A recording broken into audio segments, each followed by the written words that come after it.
Hello. Hi, Esther. Esther, A voice. A voice from out of town. how are you? Thank God. How are you? How's the family? Thank God. Yep, everybody was good. We had a good Yontif. Very nice. Wonderful. Wonderful. How's by you? Perfectly fine, thank God. Okay. Perfect. Good morning. Good morning, Rabbi. Good morning, Rabbi. Good morning. Hope everybody had a nice Pesach. And you say in Yiddish, a guten Zimmer, good summer. Maybe there's no word for spring in Yiddish. I don't know. Maybe in Europe they don't have any spring. But, or maybe there's a Jewish aspect to this. I don't know, the halacha is that we began on Pesach saying the same bracha, no longer saying Moed HaGeshem. There's basically two seasons in the Jewish calendar, the rainy season and the sunny season. That has to do with, the realities in the land of Israel. There's, it only rains during the winter and it never rains during the summer. And we have a binary system in terms. That's not quite binary because the announcement of rain in the Shemona Esrei takes place in two phases. The initial one at Sukkot and the later one in early December. But stopping to pray for rain happens in one shot on Pesach. Maybe that's why it's already the summertime. In any case, whatever it is, it's a different time. We feel like, when we leave Pesach very different from the way we came into it, and that's not just because we gain extra pounds and more stuff in our arteries, but there's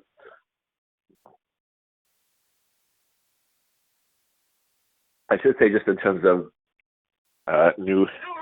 there's a serious motion which I think is likely to become a reality, which is that I just sent out a save the date email, the memorial for Rabbi Dach. That's it's not quite on the 30th day, but a little after. It'll be 2 weeks from this past Sunday, May 4th. Get a new event, and one of the things that I think might be nice to many things that we could do to honor his legacy, but this class was originally Rabbi Balak's class. It took place on Tuesdays in East Northport, and then because of various circumstances, I think it started with a snowstorm. We started offering a remote option, and the class became entirely remote. Of course, COVID always gets involved in these things, but I think we're going to return to offering the class an in-person class. Yay. On Tuesdays at the school. I think we'll probably keep the. Okay, good. I'm glad that was the right reaction because we were hoping that would be a good thing, and maybe that will encourage some more attendance. And maybe we'll keep the phone option for people who might not find it practical. Also, I think that it was originally constituted as a women's class. I think the in-person option can be encouraged as a women's class. It doesn't take away from that if people can call in, men or women. I think it would still retain the flavor because the subject matter is usually appropriate for anyone, but in terms of the atmosphere, that also gives us the option to bring that back. So hopefully, I think we're going to try to do that. Maybe we'll announce it on Sunday at the gathering. That's the tentative plan on the floor. It's good anyways because this is the time, after Pesach is the time of the Omer when we think about self-improvement generally in Torah study specifically, so it's appropriate and timely to do so. Anyways, so it's so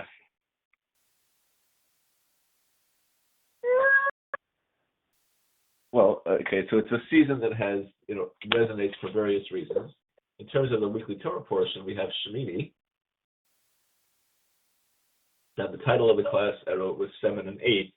7 and 8 are significant numbers, and I'm sure we can all think of multiple things that have to do with 7 and 8 in Judaism. And those numbers, and without being a numerologist or a Kabbalist or a philosopher, there's certain things that immediately associate with those numbers that are relevant both to the Torah portion and to the time period.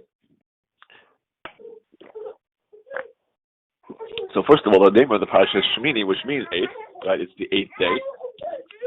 Now, what is the significance of the 8th day? So in the narrative, as we know, the narrative has been kind of slow in the last couple of weeks. We've been talking a lot about the temple and about sacrifices, but there is a thread, flow in the Torah, the way the Torah presents the events. What's been happening is that Jews came out of Egypt, crossed the Red Sea. We just commemorated that. Then they got the Torah. Then they made the golden calf. Moshe came down and smashed the tablets. Then Hashem forgave the Jews. Moshe got 2 new tablets, and immediately afterwards, he says he came down on Yom Kippur. That was the first Yom Kippur, the first day of forgiveness, when Hashem announced that he was going to forgive the Jews. And as a sign of that, and I guess more than not just a sign, but also a way of making that into a reality, they were given the commandment to build the Mishkan, to build this temple, this house for Hashem, so to speak. And they enthusiastically jumped into that project with a tremendous amount of passion and commitment. They got it done in time for Hanukkah. Hashem said, Hanukkah, that's not the right time. There's a time and a season for everything, and the right season for inaugurating a Mishkan is not in Hanukkah, but it's in Nisan. It's in the springtime, the month of Nisan. It's the month when I believe it mentions the fact that our forefathers, Yitzchak specifically, was born in Nisan, and Hashem said, we're going to wait to have inauguration on Rosh Chodesh Nisan, the first of Nisan, but we're going to not forget about the fact that Hanukkah certainly owed, I guess, is entitled to its due. So Hanukkah will also be a time of inauguration, but that will happen in the future at the time of the Maccabees. Okay, I'm going to ask your indulgence for a moment. I'm just going to pull in from a different line, which I think will improve the sound quality. I'm going to put a call on hold for about 30 seconds. I should rejoin, hopefully. You'll hear me in a moment from another line.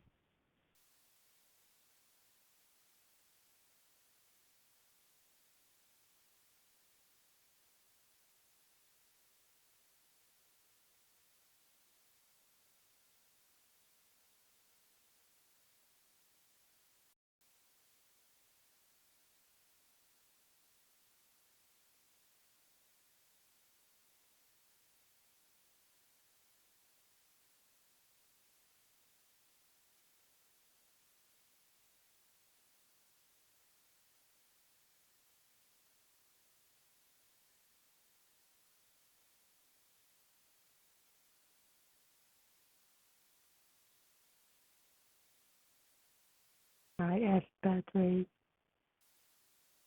Hello, Miss. How are you? I didn't want to say anything. How was Yantis? Oh, it was quiet. But quiet, good goes home. I can't hear you. Hello? Go home. Oh, hello? All right. Hi. Hello, okay. Rabbi. Hi, I'm back. Yes, Okay. So, Okay, tell me, hopefully the sound will be good. So anyways, Hashem said the inauguration of the Mishkan should really take place in Nisan this month.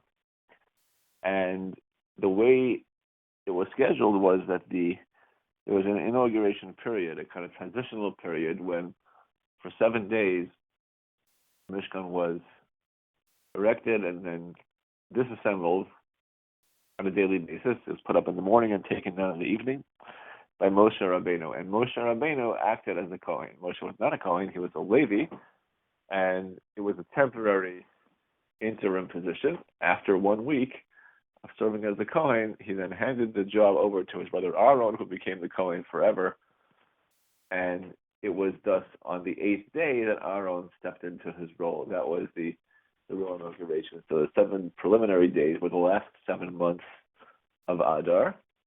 And on the 8th day was Rosh Chodesh Nisan. That was the day that things, it was like the dry run was over, and they activated the Mishkan.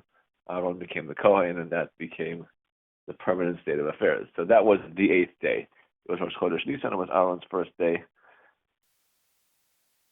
and the Torah refers to it as Bayom HaShemini, on the 8th day, and that's where the parsha gets its name.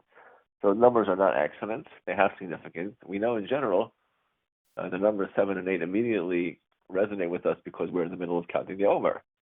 we count 7 weeks. So a week is 7 days. So 7 times 7, we get to 49. And what happens when we're finished counting 49? We get to something new. We get to the holiday of Shavuot. In the mystical literature, 7 symbolizes the natural cycle and order of things, and 8 symbolizes that which comes beyond that, that which transcends nature and reaches a higher level of spirituality. So we count 7 weeks 7 times, and then we are ready to receive the Torah, which is a higher level of existence.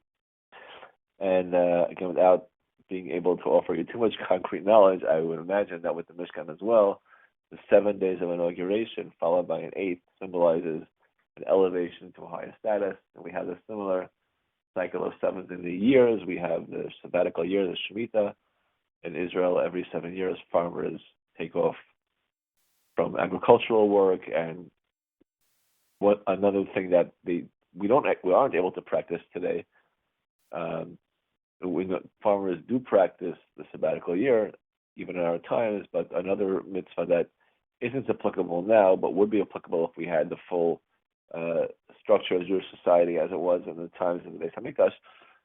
After 7 cycles of 7 years, in other words, 49 years, the 50th year would be the Jubilee, the Yovel year, which was a special year, and property would revert to its original owners, and servants would be freed, and all kinds of things would happen. Again, there's this number of 7 times 7. Okay, so we know that also this higher level of specialness that occurred on the 8th day that's mentioned in the Parsha also was, I guess you could say, a mixed blessing, because it was also a tragedy on that day.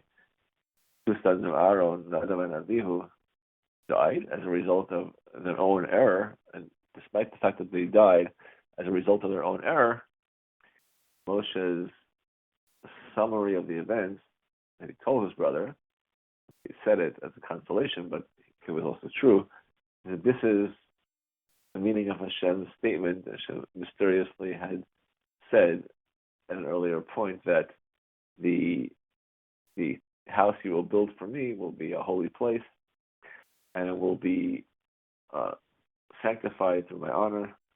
Moshe says to his brother, Hashem has said that those who are close to him will be the ones that will serve to sanctify this temple, and apparently it is your sons who were chosen for that role. What that means, and Rashi explains, is that the very fact that Nadav and Avihu passed away for doing something which was really an act of passion and love for Hashem, they stepped forward to give a voluntary offering, but it wasn't asked for, and it was, for whatever reason, considered to be inappropriate to that setting. There's a number of different, like many things, like Moshe hitting the rock, there's a number of different explanations, because clearly whatever they did wasn't wrong in an obvious sense. They were great people, and they wouldn't have done something that was clearly wrong.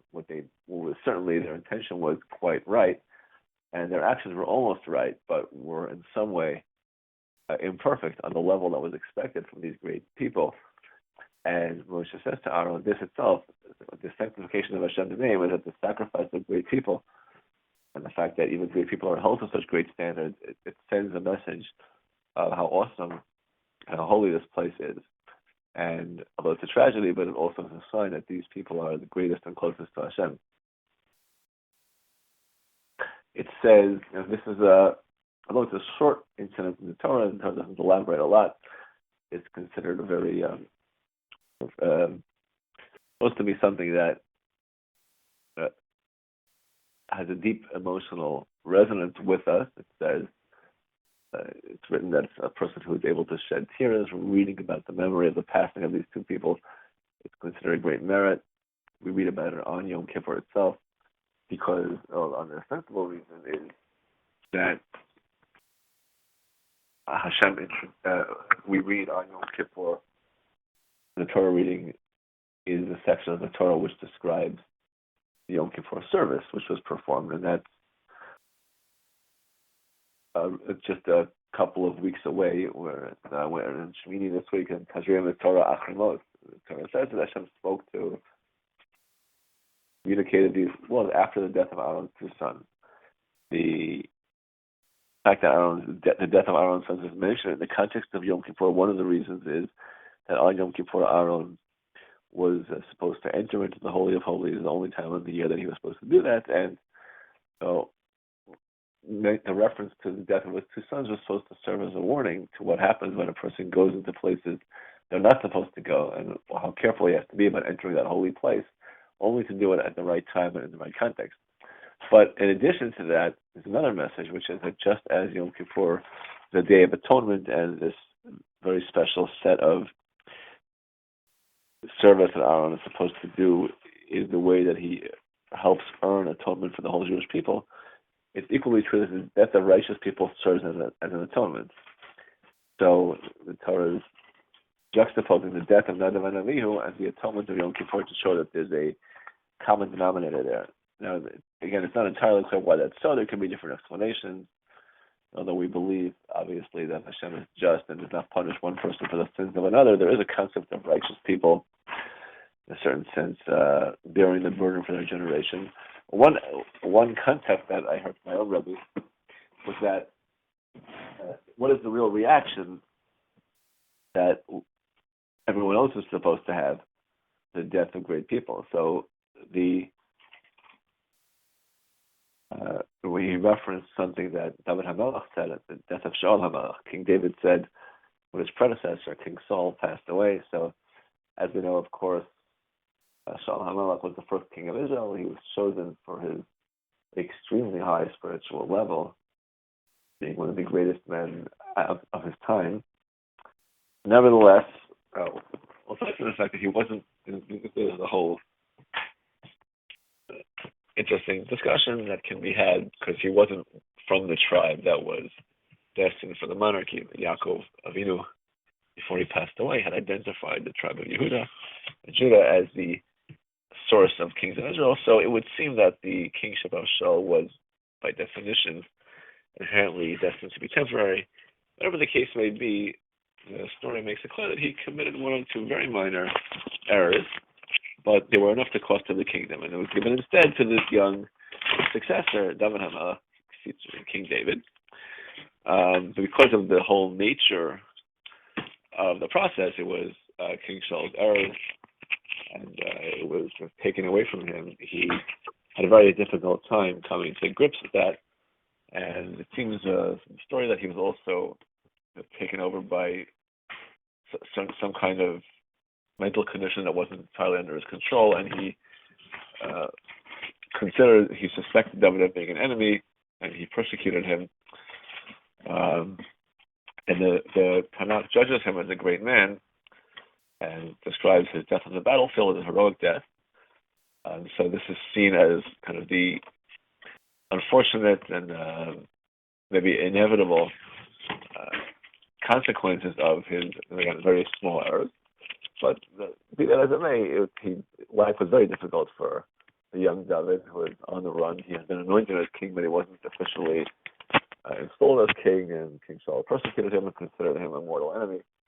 When Saul actually died, David's reaction was not celebration. It wasn't even a reaction of relief. It was he was terribly distraught at the loss of this great man. Also, Saul's son, Jonathan, was David's best friend, as you know, a classic example of friendship in all of Jewish literature is the friendship of David and Jonathan, despite the fact that Jonathan, who would have been the successor to King Shaul, and it was his position was being usurped, as his father told him that this David is not just a threat to me; it's a threat to you and your future kingship. But neither of them saw it that way, and Jonathan was David's best friend and did everything he could to help him and protect him. So David was certainly in mourning after Jonathan in the battlefield. But even Shaul, the father, who was the one who actively persecuted him, David, saw his death as a great tragedy and a loss. And he delivered a famous eulogy for him. It's mentioned in the Tanakh. And he opens his remarks. He says, we must teach.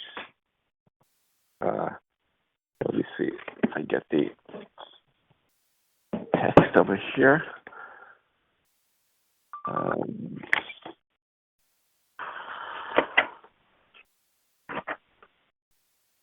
There it is.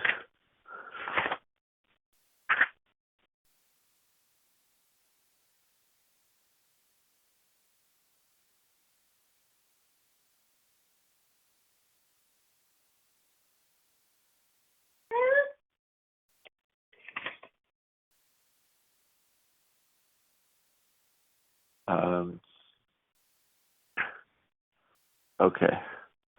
He said, we must teach archery to the people of Yehuda. Right? Everyone's got to practice their archery. And then he goes on to mourn for the demise. The best, the greatest of Israel have fallen. And it should never rain on this cursed mountain where King Shaul died.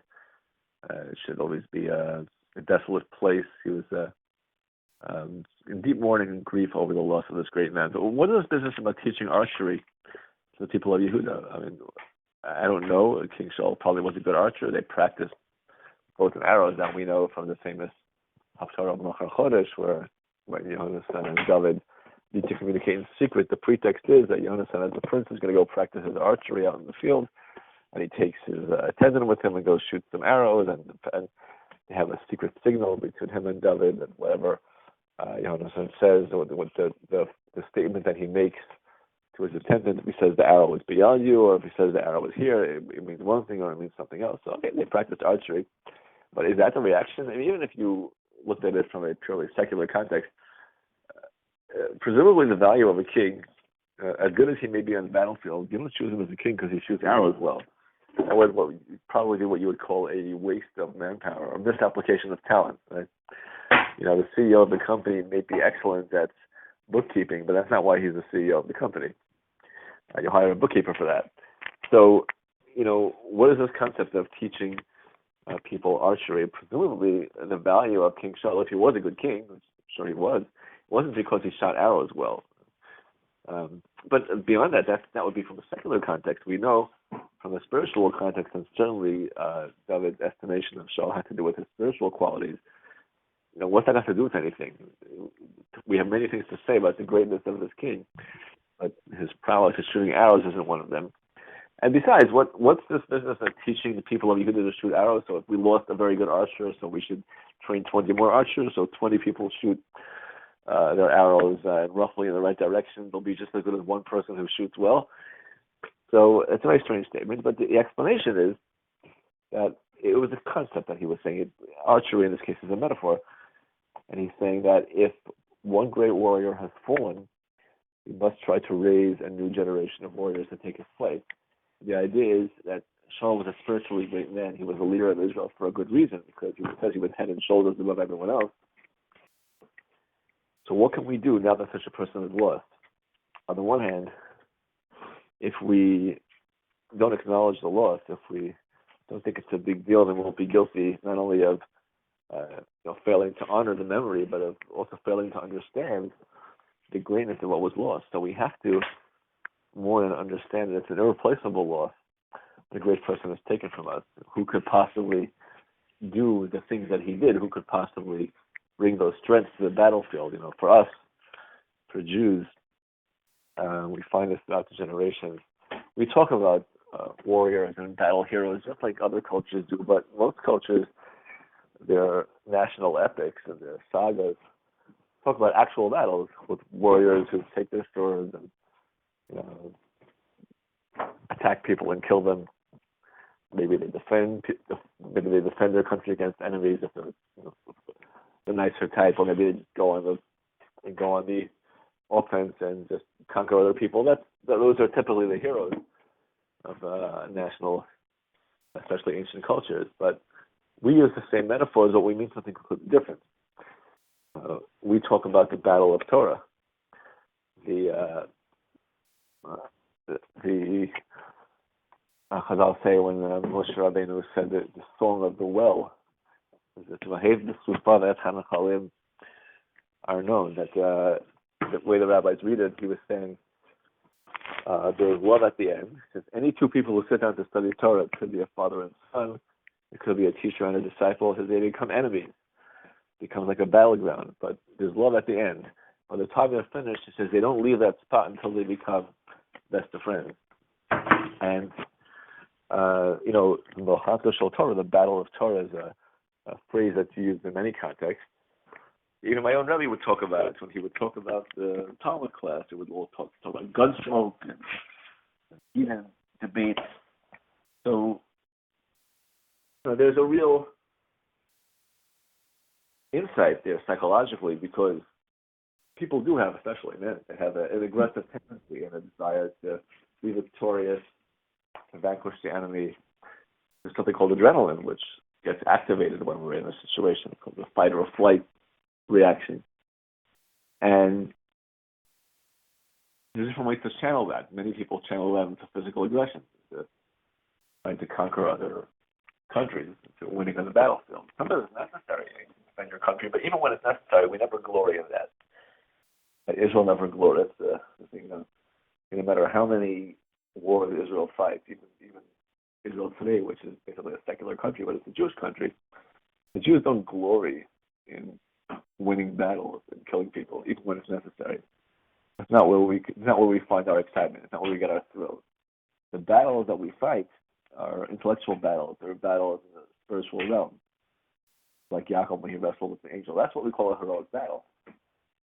There was a rabbi named Plimo. He was mentioned in the Gemara Kedushin.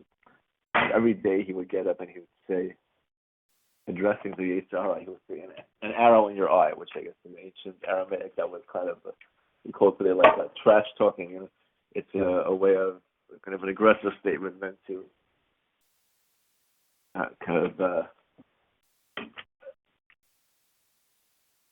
tease your enemy. And then the Gemara goes through a whole story of how one day the Yetzer Hara himself appeared to Plimo in the guise of a beggar and led him on a whole merry chase. Basically, Rabbi. Hello? Rabbi, sorry, I'll mute myself in a second, but you seem to be doing something else right now besides, and can you speak more clearly into the microphone? Oh, maybe I can take it off the speakerphone, and that maybe will eliminate. I'm sorry. Thank you. I'm going back to mute. Okay, is this better? Yes, it's better. Thank you. What? Thank you. It's much better. Okay, good. Okay, so the Yetzer Hara himself appeared to this Plimo, and he led him on a whole merry chase. He pretended to be a beggar, and it was a whole story. Basically, he ends up revealing himself to this Plimo and saying, it's really I'm your friend, the Yetzer Hara, and I basically wanted to teach you a lesson. You shouldn't say an arrow in your eye. It's not a nice thing to say. So the rabbi says, well, what should I say? So he said, you should say, like, may Hashem save us from the Yetzer Hara. And Rabbi, I believe it was Rabbi Salater, or maybe his disciple, Rav Itzla, I forget which one. One of them explains that what was happening here was that this Rabbi Plimo addressed the Yetzer Hara as a real a being, which he is, as a real conscious adversary. And the way he dealt with him was that every day he would roll up his sleeves for a battle and he'd actually say, an arrow in your eye. And he did that for a very profound reason. He understood human nature, and he understood his own nature, and he understood that one of the things that really motivates human beings, that when I'm in competition or conflict with someone, I want to win. I mean, anybody who's, we know with, unfortunately with court cases, they say once it becomes a fight, once it becomes personal, it never gets resolved. It may be a fight over something meaningless or something which, you would just work it out if it was a friend, but once it becomes adversarial, then everyone has to win, and the only person who ends up winning is the lawyer, because everyone spends because at a certain point, the issue is not the issue, but winning becomes the issue. That's unfortunately it's human nature, but like all aspects of human nature, we can channel it into a positive direction. And what this rabbi understood was if human nature is that we always like to win, and I have a tremendous adversary, as we all do, called the Yetzer Hara, and I want to beat him, the best thing for me to do is to channel my natural desire for victory. And he did it basically to inspire himself. He said to fight the good fight against the Yetzer Hara, to get his adrenaline going. He'd wake up every morning and say, an arrow in your eye, and not because he wanted to affect the Yetzer Hara, but because he wanted to activate himself. He wanted to get and make sure that he gave it his all each day. And the Yetzer Hara didn't really disagree. He just made the point that the the phrasing you're using is not good, and I think the reason I don't remember.